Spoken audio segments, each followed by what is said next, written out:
사모하는 영혼을 풍족히 먹이시고 채우실 것을 기대합니다. 오 주님, 그렇게 하실 주님을 기대하며 찬양합니다. 할렐루야, 할렐루야, 아멘, 할렐루야. 주님을 기대합니다. 주님을 기대합니다. 아멘, 할렐루야, 아멘.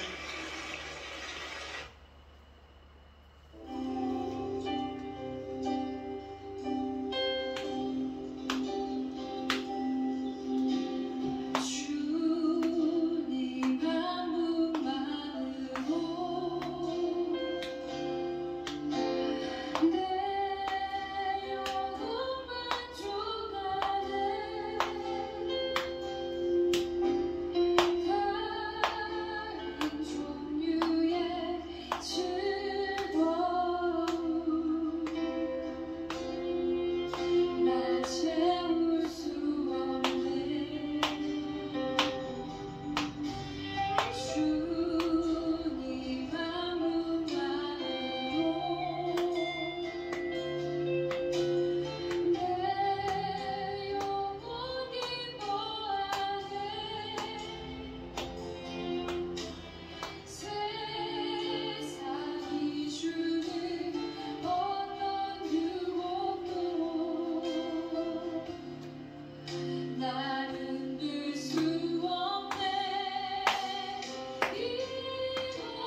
나 주님을 더욱 알기 원하네.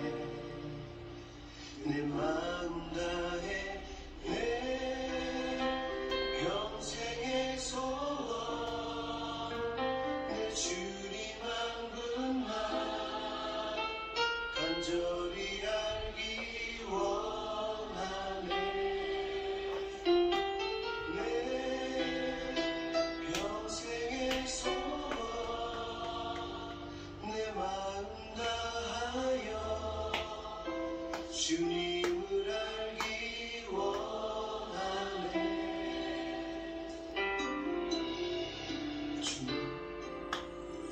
주님을 더욱 알기 원하네.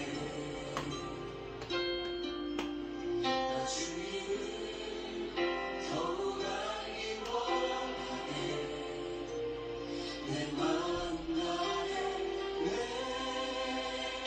평생의 소원 내 주님 한 분만 간절히 알기 원하네.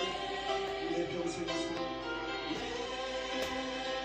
평생의 소원 내 마음 다하여 주님을 알기 원하네.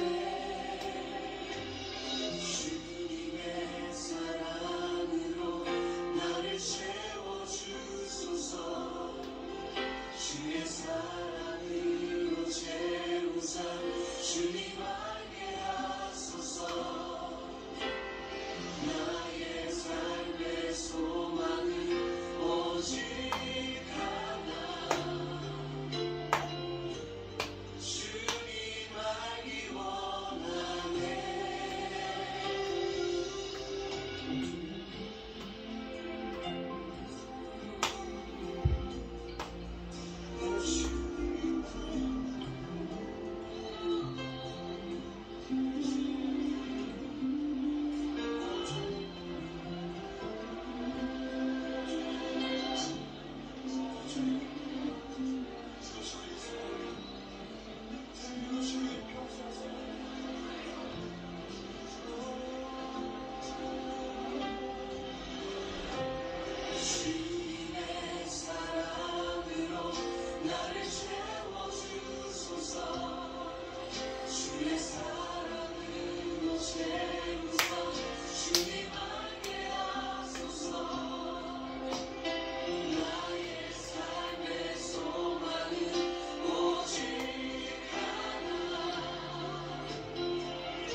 치료하시옵소서.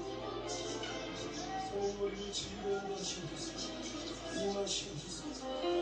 할렐루야.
9월 11일 주일 밤 예배를 시작하도록 하겠습니다.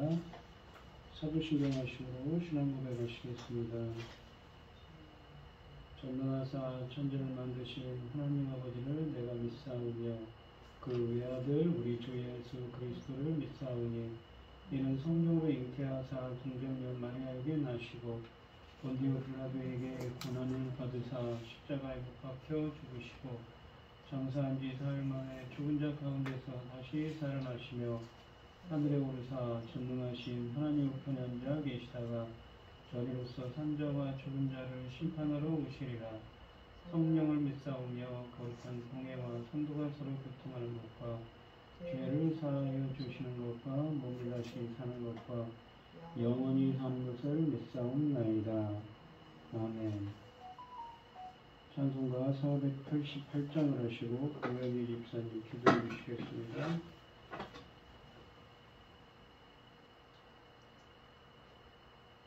이 몸의 소망은가 우리 주 예수뿐일세. 우리 주 예수 밖에는 일들이 아주 없도다. 주 나의 반석이시니 그 위에 내가 서리라. 그 위에 내가 서리라. 무섭게 바람 부는 밤 물결이 높이 솟을 때 우리 주 크신 은혜에 소망에 닿칠 주리라. 주 나의 반석이시니 그 위에 내가 서리라. 그 위에 내가 서리라. 세상에 믿던 모든 것 끊어질 그날 되어도 구주의 언약 믿사와 내 소망 더욱 크리라. 주 나의 반석이시니 그 위에 내가 서리라. 그 위에 내가 서리라. 바라던 천국 올라가 하나님 앞에 배울 때 구주의 의를 힘입어 오롯이 바로 서리라. 주 나의 반석이시니 그 위에 내가 서리라. 그 위에 내가 서리라. 아멘.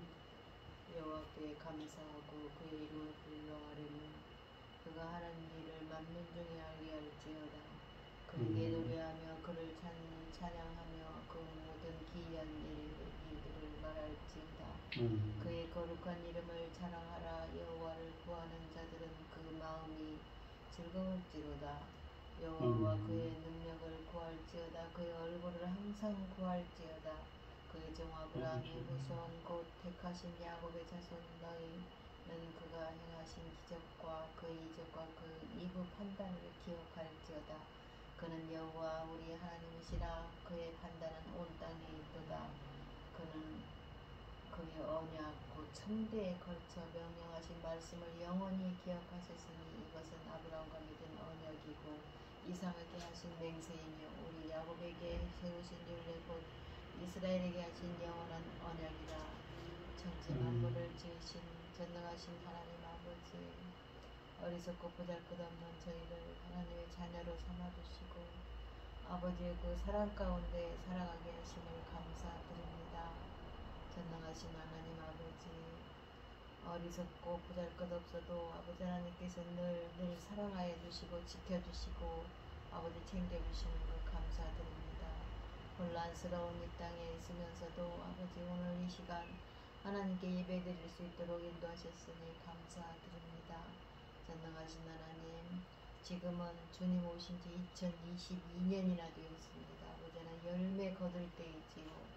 하나님의 천금 같은 귀한 열매를 맺을 때입니다. 아버지 하나님, 이 열매를 위하여 아버지 하나님 단에 열매 맺을 말씀으로 아버지 말씀을 열어줄 아버지 당신의 사랑하는 종을 세워주셨으니 감사합니다. 이 열매 맺을 말씀으로 말미암아 아버지 하나님 아버지께서 귀하게 여기시는 귀하고 찾고 기다리시는 그 열매로 나올 자들을 아버지 기뻐하시는 분량대로 우리가 아버지께 드려질 수 있도록 도와주시옵소서. 이 중요한 시대에 아버지 저희 나라를 제사장 나라 세우셨습니다. 아버지 제사장 나라 사명 감당하고 아버지 앞에 갈 수 있게 도와주시옵소서. 아버지 안팎으로 아버지는 시끄럽고 어지럽습니다. 나라가 지도자 하나 바뀌었는데 이렇게 어지럽습니다. 아버지 불쌍히 여겨주시고 아버지 도와주시옵소서. 이 나라를 지켜주시옵소서. 전능하신 하나님 저희는 어리석지 않습니까? 보잘것없지 않습니까?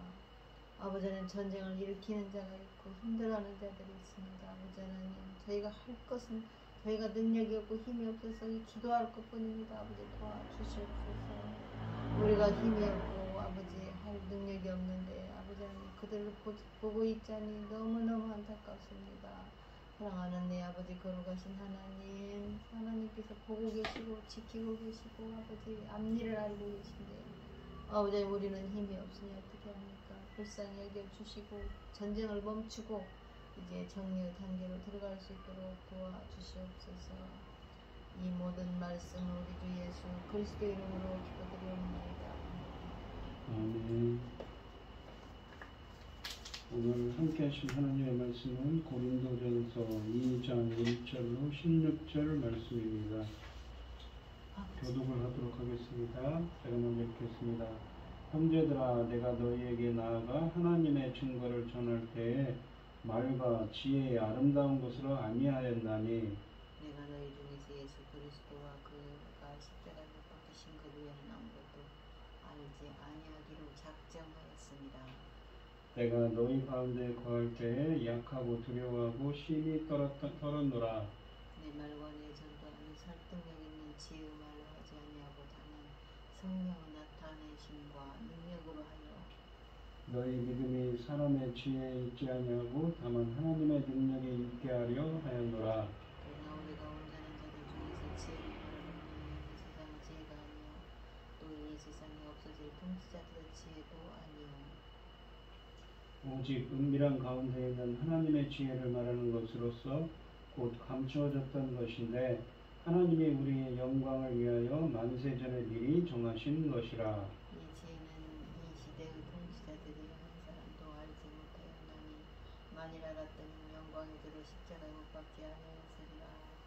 기록된 바 하나님이 자기를 사랑하는 자들을 위하여 예비하신 모든 것은 눈으로 보지 못하고 귀로 듣지 못하고 사람의 마음으로 생각하지도 못하였다함과 같으니라. 오직 하나님의 성령으로 이것을 우리에게 보이셨으니 성령은 모든 것 곧 하나님의 깊은 것과 뜻다 통달하시느니라. 사람의 일을 사람의 속에 있는 영 외에 누가 알리요? 이와 같이 하나님의 일도 하나님의 영 외에는 아무도 알지 못하느니라. 우리가 세상의 영을 받지 아니하고 오직 하나님으로부터 온 영을 받았으니 이는 우리로 하여 곧 하나님께서 우리에게 은혜로 주시는 것들을 알게 하려 하신다. 우리가 이것을 말하거니와 사람의 지혜가 가르친 말로 아니하고 오직 성령께서 가르치신 것으로 하니 영적인 일은 영적인 것으로 분별하느니라. 여기 속한 사람은 하나님의 성령의 일을 받지 아니하나니 이는 그들은 그에게 어리석게 뿐이요 또 그는 그것들을 알 수 없나니 이러한 일은 영적으로 분별되기 때문이라. 신불량한 자는 모든 것을 판단하나 자기는 마음에게도 판단을 받지 아니하느니라. 누가 주의 일의 마음을 알아서 주를 가르치겠느냐. 그러나 우리가 그리스도의 마음을 가졌느니라. 아멘. 찬송가 366장입니다. 어두운 내 눈 밝히사 진리를 보게 하소서. 진리의 열쇠 내게 주사 참빛을 찾게 하소서. 깊으신 뜻을 알고자 엎드려 기다리오니 내 눈을 뜨게 하소서. 성령이여 막혀진 내 길 여시사 주님의 귀한 음성을 이 귀로 밝히 들을 때에 내 기쁜 한량 얻겠네. 깊으신 뜻을 알고자 엎드려 기다리오니 내 길을 열어주소서. 성령이여 공해진 내 인여시사 복음을 널리 전하고 차가운 내 맘 녹여주사 사랑을 하게 하소서. 깊으신 뜻을 알고자 엎드려 기다리오니 내 입을 열어주소서. 성령이여. 아멘. 오늘 함께 하실 하나님의 말씀 제목은 성령의 사람입니다. 바울은 자신의 말씀 선포가 성령님의 보여주심으로 가능했다고 말하는데 고린도 교회는 하나님의 지혜가 아닌 사람의 지혜를 성령이 아닌 육신적인 생각에 의지하고 있음을 지적하고 있습니다. 바울이 전한 십자가의 복음은 오직 성령을 통해서만 깨달을 수 있는 하나님의 비밀이요 하나님의 은혜요 하나님의 지혜입니다. 사람이 하나님의 지혜를 알지 못하는 것은 그들이 육에 속했기 때문이라고 합니다. 반면 영에 속한 영적인 자들은 성령의 가르침을 받아 하나님의 지혜를 깨닫게 된다고 본문을 통해서 말씀하고 계십니다. 1절 말씀을 보시면 형제들아 내가 너희에게 나아가 하나님의 증거를 전할 때에 말과 지혜의 아름다운 것으로 아니하였나니 라고 되어 있습니다. 여기 보시면 하나님의 증거라고 증거라는 건 말티리온입니다. 그래서 증언을 뜻하죠. 하나님의 증언을 전할 때 이것은 뭡니까? 하나님께서 하신 하나님이 주신 증거입니다. 하나님께서 자신에 대해 스스로 계시하신 것이지요. 복음의 선포는 하나님의 증거를 전하는 것입니다. 바울은 사도행전 18장 1절로 11절에 기록된 사건을 회고합니다. 이때 처음으로 고린도 교인들에게 복음을 전했습니다. 바울은 복음을 전할 때 언어의 유창함이나 인간의 지혜를 피했습니다. 2절로 5절 말씀해 보시면 내가 너희 중에서 예수 그리스도와 그가 십자가에 못 박히신 것 외에는 아무것도 알지 아니하기로 작정하였습니다. 내가 너희 가운데 거할 때에 약하고 두려워하고 심히 떨어노라. 내 말과 내 전도함이 설득력 있는 지혜의 말로 하지 아니하고 다만 성령의 나타나심과 능력으로 하여 너희 믿음이 사람의 지혜에 있지 아니하고 다만 하나님의 능력에 있게 하려 하였노라 라고 말합니다. 여기 보시면 이 4절에 보시면 전도함이라는 말이 있는데 이것은 캐리그마입니다. 말씀 선포죠. 전도, 말씀 선포, 전파를 뜻합니다. 그리고 또한 이 4절에 보시면 성령의 나타나심이라고 되어 있는 나타나심이라는 말은 아포데일시스라고 해서 보여준, 나타낸, 시연을 뜻합니다. 그리고 이 2장 5절에 보시면 너희 믿음이 사람의 지혜에 있지 않고 다만 하나님의 능력에 있다니라 라고 하죠. 우리가 고린도전서 12장 9절에 보시면 성령도 믿음도 성령의 역사라고 하지요. 하나님께서 하시는 겁니다. 우리가 이 2절 말씀을 보시면 이 바울은 예수 그리스도, 그것도 십자가에 못 박혀 처형된 그리스도만을 선포했다고 합니다. 이 말은 바울은 항상 예수 그리스도가 십자가에 못 박혔다는 단순한 사실만 되풀이했다는 말은 아닙니다. 바울은 다른 곳에서와 마찬가지로 고린도에서도 인간의 지혜와 고난, 주 예수 그리스도의 부활과 심판, 성령의 역사, 그리스도인의 삶의 3등에 대해서도 가르쳤습니다. 그러나 그런 주제들은 모두 예수 그리스도의 십자가를 그의 설교의 중심으로 삼고 그것에 근거하여 다른 주제들을 가르친 것이라는 것이지요.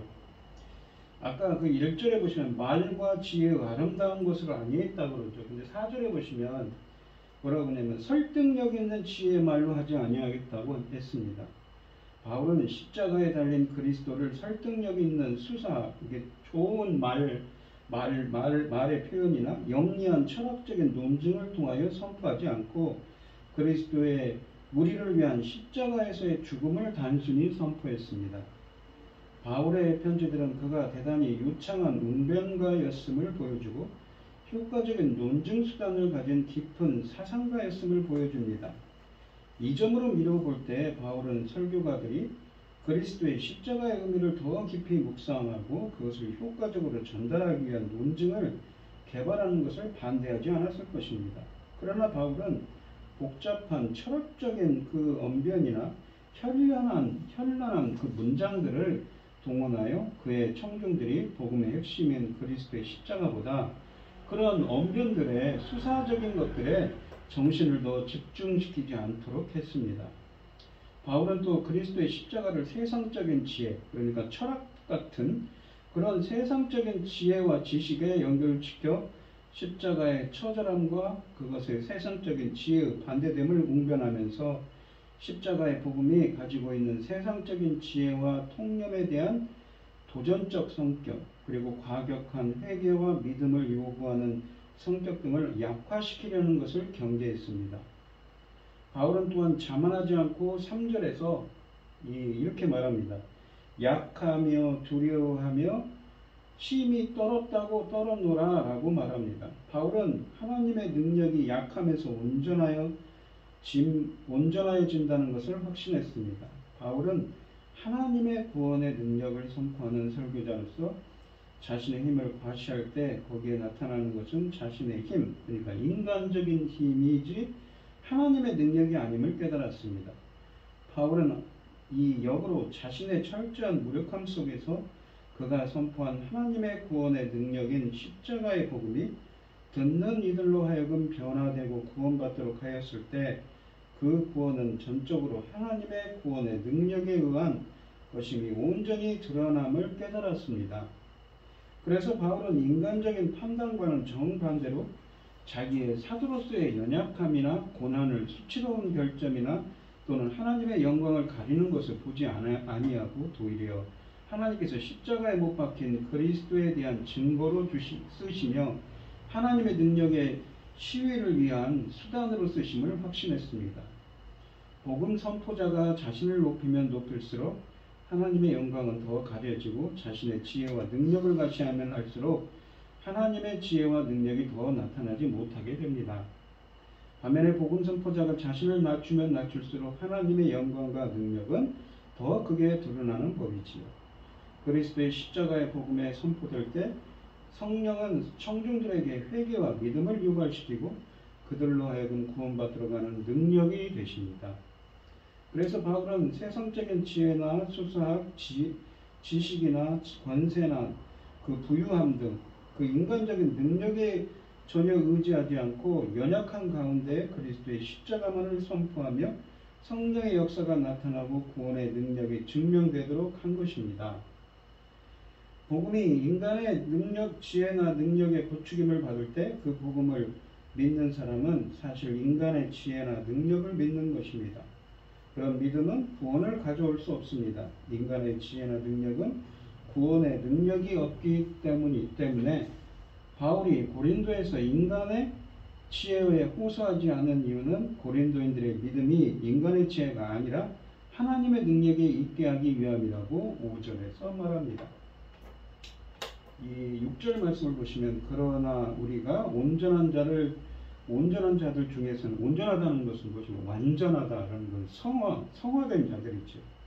이 문맥적으로 보시면 고린도전서 3장 1절에 보시면 어린아이들이 나옵니다. 어린아이들은 영적으로 어린아이들이죠. 근데 온전한 자라는 것은 이 성령이 함께하는 자, 문맥적으로 보시면 영적인 자를 뜻합니다. 이 온전한 자들 중에서는 지혜를 말하노니 이는 이 세상의 지혜가 아니요 또 이 세상에서 없어질 통치자들의 지혜도 아니요 라고 합니다. 7절에 보시면 오직 은밀한 가운데 있는 하나님의 지혜를 말하는 것으로서 곧 감추어졌던 것인데, 은밀한 가운데라는 건 뭐냐면 헬라 원문으로 비밀 가운데라는 표현입니다. 그러니까 은밀한 가운데, 비밀 가운데, 미스테리움이죠. 이 비밀 가운데, 하나님이 감춰놓은 비밀 가운데, 하나님이 비밀 가운데 감춰놓은 그 하나님의 지혜를 말하는 것으로서 곧 감추어졌던 것인데, 하나님이 우리의 영광을 위하여 만세전에 미리 정하신 것이다. 전에는 감춰져 있었으나 이제 계시되어 확연히 드러난 진리를 말합니다. 하나님의 지혜라는 것은 무엇입니까? 우리가 지난 시간에 고린도전서 1장 24절과 30절에 보시면 이 예수 그리스도는 하나님으로부터 나와서 우리에게 무엇이 됐다고요? 지혜와 거룩함과 의로움이 되셨다고 그러죠. 바로 하나님의 지혜는 예수 그리스도를 의미하는 것입니다. 8절에 보시면 이 지혜는 이 세대의 통치자들이 한 사람도 알지 못하였나니 만일 어랍더라면 영광의 주를 십자가에 못 박지 아니하였으리라. 이 지혜가 누구입니까? 바로 예수 그리스도죠. 이 2절 9절에 보시면 기록된 바 하나님이 자기를 사랑하는 자들을 위하여 예비하신 모든 것은 눈으로 보지 못하고 귀로 듣지 못하고 사람의 마음으로 생각하지도 못하였다 함과 같으니라 라고 하십니다. 바울은 성경에 호소하여 하나님의 지혜가 인간에게 계시되어야 함을 설명합니다. 인간은 하나님께서 자신을 사랑하는 사람을 위해 준비하신 것들을 생각하지 못했습니다. 바울은 하나님의 지혜가 인간이 아니라 하나님에 의해서 계시된다는 점을 강조합니다. 인간은 하나님이 자기를 사랑하는 자들이라고 표시되는 이 성도들을 위해 예비하신 모든 것을 눈으로 보지 못하고 귀로 듣지 못하고 사람의 마음으로 생각하지도 못했습니다. 6절로 9절 말씀을 보시면 이 바울은 6절에서 그러나 온전한 자들, 즉 성숙한 그리스도인들, 영적인 사람들 중에서는 지혜를 토론한다고 말합니다. 바울은 이미 십자가에 달린 그리스도를 하나님의 지혜라고 선언하고 하나님이 이 지혜를 고린도 교인들에게 고린도인들 아직 영적이 어린 아이들에게도 선포하였다고 말합니다. 지난 시간에 그 1장 30절에 쓰여있죠. 그러므로 2장 6절에 하나님의 지혜는 본질적으로 십자가에 달린 그리스도와 별개의 것일 수 없습니다. 그것은 다만 십자가에 달린 그리스도에 대한 더 심오한 해석을 의미하는 것입니다. 비밀이다라는 말은 하나님께서 이미 작정하신 구원의 계획으로서 종말에 지상에서 실현될 것인데 그 중에 선지자들에게 미리 계시되어 그들로 하여금 선포하게 한 것을 말합니다. 여기서 비밀로 쌓인 하나님의 지혜란 하나님께서 이미 작정하신 지혜로운 아직 환히 드러나지 않은 구원의 계획을 의미합니다. 그래서 바울은 이 지혜를 하나님께서 만세전에 우리의 영광을 위해 정하신 것이라고 감춰져 있는 것이라고 7절에서 말합니다. 이 하나님의 지혜는 이 세상에서 빌린 발언되거나 이 세상에 속한 지혜가 아닙니다. 이 세상의 통치자들, 즉 사탄의 악령들과 그들의 사조 아래 있는 이 세상의 지배자들의 지혜도 아닙니다. 사실 이 세상의 통치자들 중 아무 누구도 이 지혜를 알지 못했습니다. 만일 그들이 그것을 알았더라면 그들은 예수 그리스도를 십자가에 못 박아 그로 하여금 영광의 주로 승리하게 하지 않았을 것이라고 8절에 말합니다. 요한복음에 있는 예수님의 순환사, 그러니까 요한복음 18장과 19장에 보시면 이 8절의 말씀을 잘 설명합니다. 유대의 대제사장들은 예수님의 메시아 운동을 종결지음으로써 로마 통치에 대한 민중의 반란과 로마가 이 반란을 진압하는 과정에서 저지를 유대 민족에 대한 잔압 행위를 방지하여야 한다는 자신의 지혜에 따라 예수로 하여금 민족을 위하여 죽어야 한다고 판단했습니다. 그래서 로마 총독 빌라도에게 예수를 사형에 처하도록 넘기는 것이지요. 빌라도는 자신의 관할 아래 있던 유대의 질서와 평화를 지킨다는 명목하에 자기 자신의 그 지혜의 판단 아래서 예수님을 처형한 것입니다. 그러나 하나님께서는 이 대제사장의 바로 이러한 반역 행위를 이용해서 그의 구원의 계획을 성취하셨습니다. 대제사장이 하나님의 백성의 속죄를 위해 제물을 바치는 법에 따라 예수 그리스도를 대제사장이 우리를 위한 대속의 제사로 바치게 하신 것이지요. 대제사장은 예수 그리스도를 반대하여 그를 십자가에 죽게 하였지만 하나님은 그의 반역 행위를 이용해서 그리스도의 십자가를 통해 인류의 구원을 이루시려는 계획을 성취하셨습니다. 이 얼마나 큰 역설인가요? 이렇게 대제사장이나 빌라도 그리고 그 뒤에서 그들을 조종하던 사탄의 세력들도 하나님의 그 지혜로운 구원의 계획을 모르고 하나님과 그의 아들 예수 그리스도에 반역하였는데 하나님은 오묘하게도 지혜롭게도 그들의 반역을 이용해서라도 그의 만세전에 정하신 구원의 계획을 성취하고야 말았던 것입니다. 여기서 우리는 무엇을 배울 수 있을까요? 인간은 그의 지혜로 하나님께 대항한다는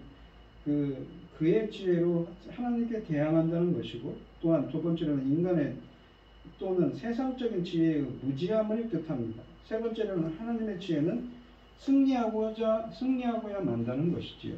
네 번째는 하나님의 지혜의 놀라운 지혜로움과 능력, 인간의 지혜에서 나온 인간의 반역까지도 이용하며 자기 뜻을 관철하는 하나님의 오묘한 지혜를 배울 수가 있습니다. 다섯 번째는 믿는 자의 확신과 위안이지요. 곧 이 세상의 사상들과 가치들과 윤리들의 혼돈 속에 있고 불확실성으로 가득 차 있지만 하나님의 지혜와 그 지혜로운 통치 섭리가 역사하고 있다는 것입니다. 인간들이 하나님을 무시하고 그에게 반역하여 이 세상의 온갖 위기 속에 있지만 하나님은 그 반역들을 이용해서라도 그의 구원의 계획을 성취하신다는 것입니다. 인간의 죄악성 때문에 비관적인 역사관을 가질 수밖에 없지만 기독교인들은 이러한 하나님의 지혜에 대한 깊은 신뢰로 말미암아 이러한 비관적인 것을 극복하고 궁극적인 믿음을 가질 수가 있는 것이지요. 그리고 거기서 우리는 소망을 찾게 됩니다. 10절에 보시면 오직 하나님이 성령으로 이것을 우리에게 보이셨나니, 이것이라는 건 무엇입니까? 바로 앞에 말은 하나님의 지혜죠. 예수 그리스도이죠. 성령은 모든 것, 곧 하나님의 깊은 것까지도 통달하시는 이라라고 합니다. 통달한다라는 것은 이 보이셨느니 라는 말은 아포칼립토 계시하다라는 말이죠. 깊은 것은 하나님의 깊은 뜻이죠. 그것을 통달하신다는 것은 조사하다, 살핀다고 합니다. 그러니까 성령님께서 하나님의 깊은 뜻을 살핀다는 표현입니다. 이 우리라고 되어 있는 이 표현이 있는데 이 표현은 우리가 누굴까요? 바로 고린도전서 1장 1절에서 사도 바울과 소스데나를 의미합니다. 이들은 고린도전서 2장을 보면 성령으로 계시받아 하나님의 지혜인 예수 그리스도를 전한 성령과 깊이 교제하는 영적인 사람들이지요. 이에 반하여 고린도 교회의 이 분쟁은 영적인 무지에서 기인했습니다. 하나님의 지혜, 즉 본문의 십자가에 못 박힌 예수 그리스도를 통하여 인류를 구원하시려는 하나님의 구원의 계획은 이 세상에 속한 지혜가 아니어서 어떤 인간도 보지 못하고 듣지도 못하고 생각하지도 못했습니다. 그러나 하나님께서 바로 그 지혜를 성령을 통하여 우리 믿는 자들에게 계시하셨습니다. 우리가 어떻게 인간의 지혜의 개념과는 정반대인 하나님의 지혜를 깨달을 수 있겠는가요? 어떻게 십자가에 못 박힌 예수를 메시아 곧 구원자로 깨닫고 그의 십자가에서의 죽음이 인류를 구원하려는 하나님의 뜻이 성취이며 하나님의 오묘한 구원의 방법임을 깨닫게 되었는가요? 그것은 성령이 미리 우리 가운데 역사하셔서 우리의 먼 눈을 띄우시고 뜨게 하시고 우리의 눈에 그 하나님의 지혜, 즉 구원의 계획을 환히 드러나게 하셨기 때문입니다. 성령이 하나님께서 그 마음속에 품고 계신 구원의 계획, 그리스도 안에서 성취하신 그 영원한 구원의 계획을 우리들에게 계시할 수 있는 이유는 성령은 창조주 하나님의 영으로서 모든 것을 통달하시는 분이며 심지어 하나님의 깊은 것, 즉 하나님의 속마음 또는 인간으로서는 도저히 뚫어볼 수 없는, 알 수 없는 신비스러운 하나님의 마음속 그 하나님의 뜻까지도 통달하시는 분이기 때문이라고 합니다. 11절 말씀을 보시면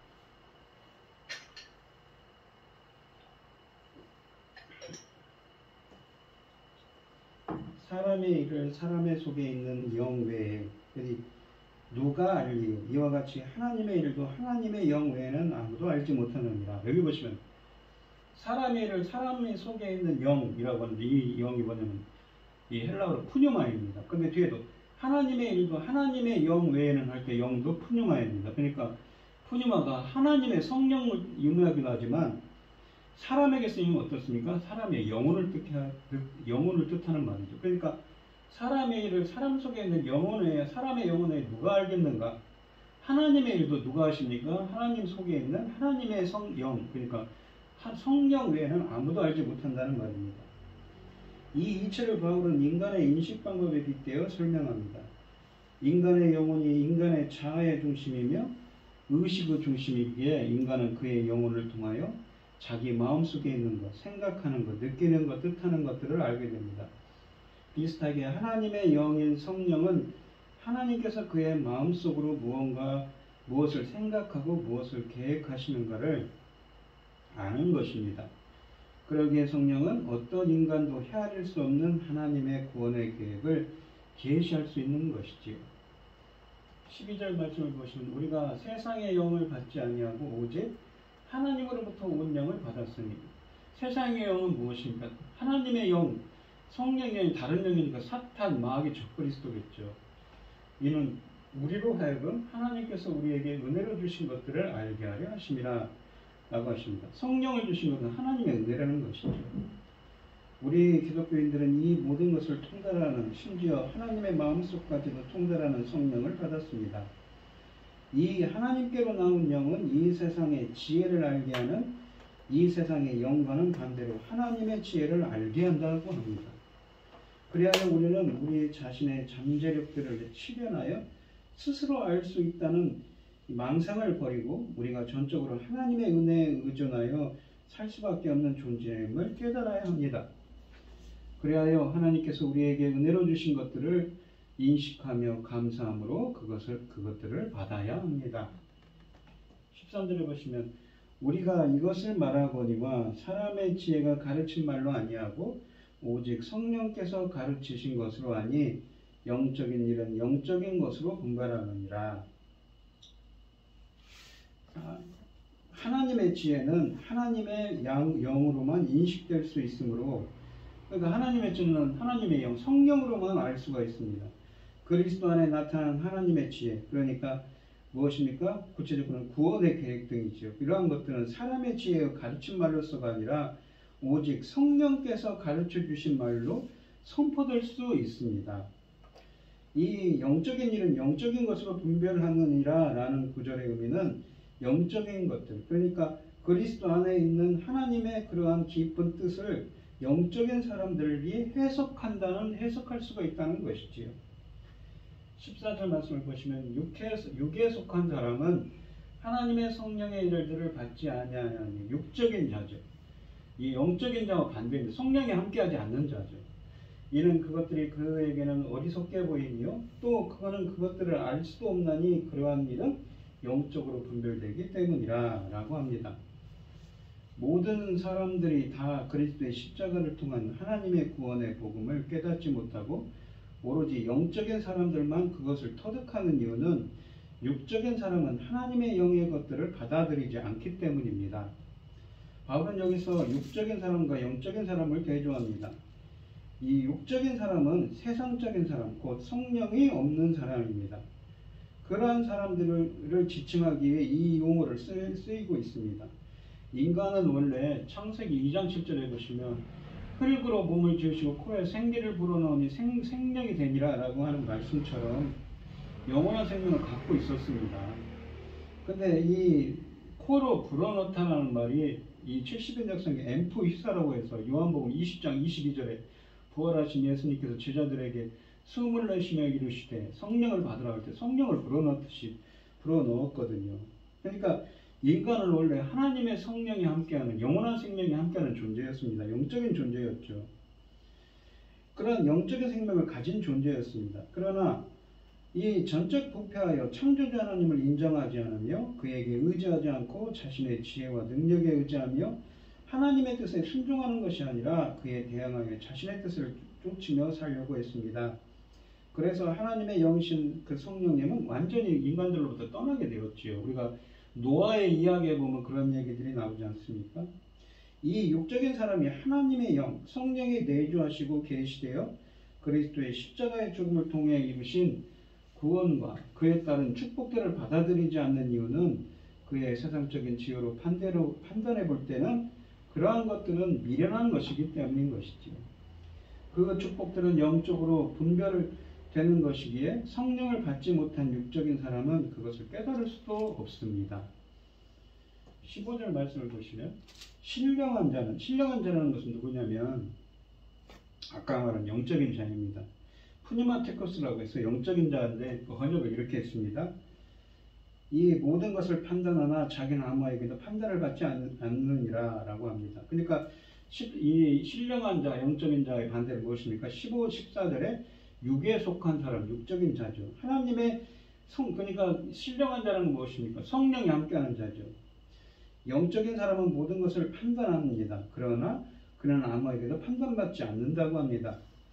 영적인 사람은 성령을 받아 하나님과 교제하고 성령의 인도하심에 따라 하나님께 순종하며 사는 사람을 지칭합니다.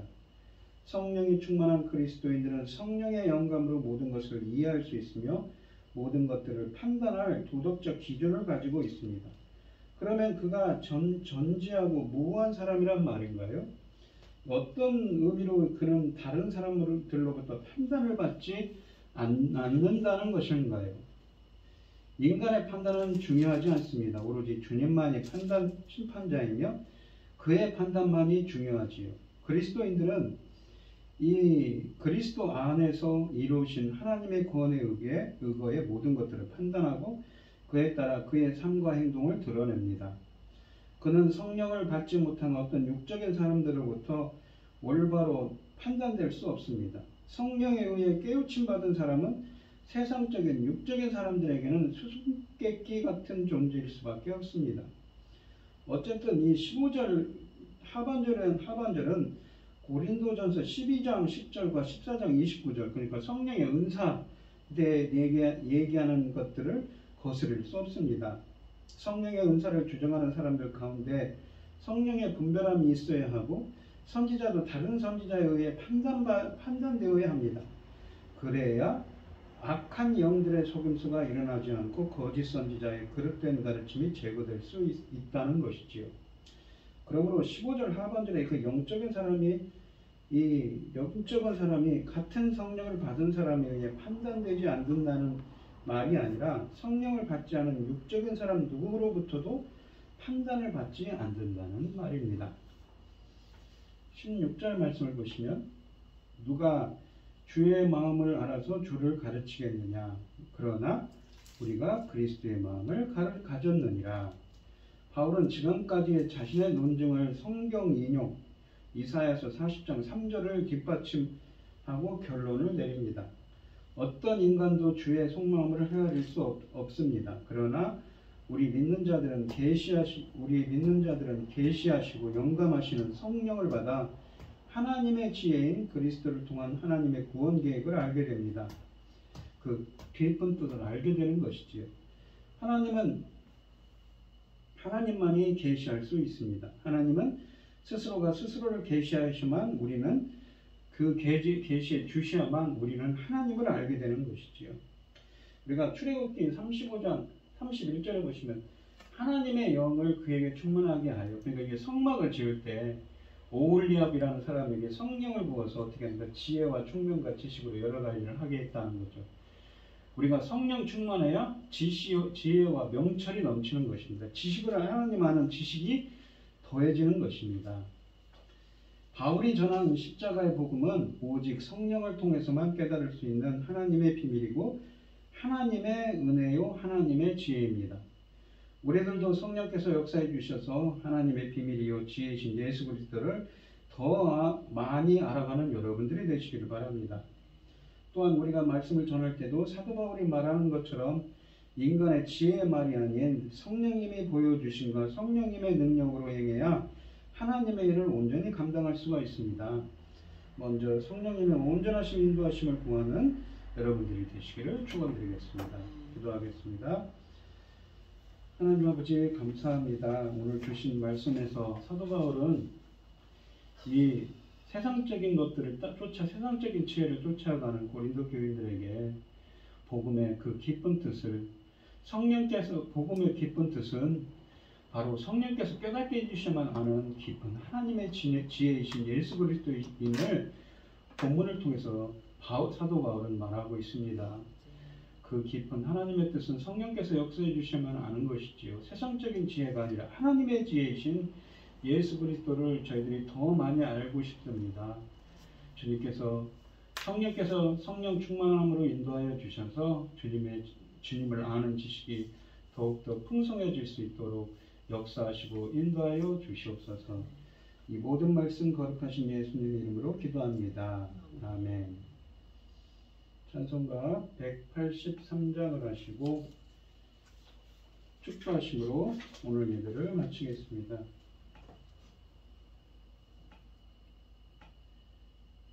2절 하시겠습니다. 3절과 4절만 하시겠습니다. 절 따라 우로를 내려 초목이 무성하니 갈급한 내 심령 위에 성령을 부소서. 가물어 메마른 땅에 단비를 내리시듯 성령의 단비를 부어 새 생명 주옵소서. 참되신 사랑의 언약 어길 수 있사오랴. 오늘의 흡족한 은혜 주실 줄 믿습니다. 가물어 메마른 땅에 단비를 내리시듯 성령의 단비를 부어 새 생명 주옵소서. 아멘.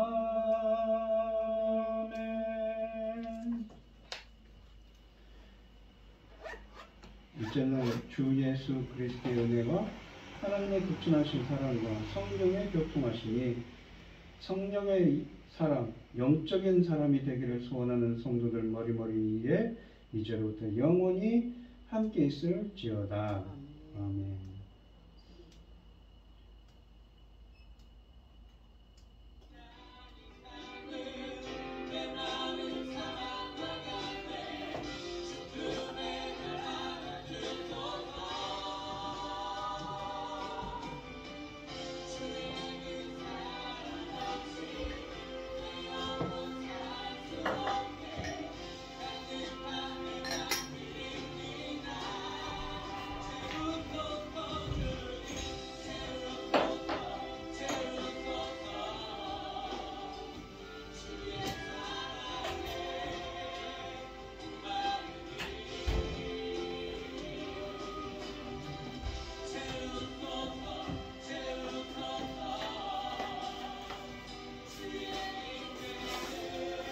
평범한 말씀을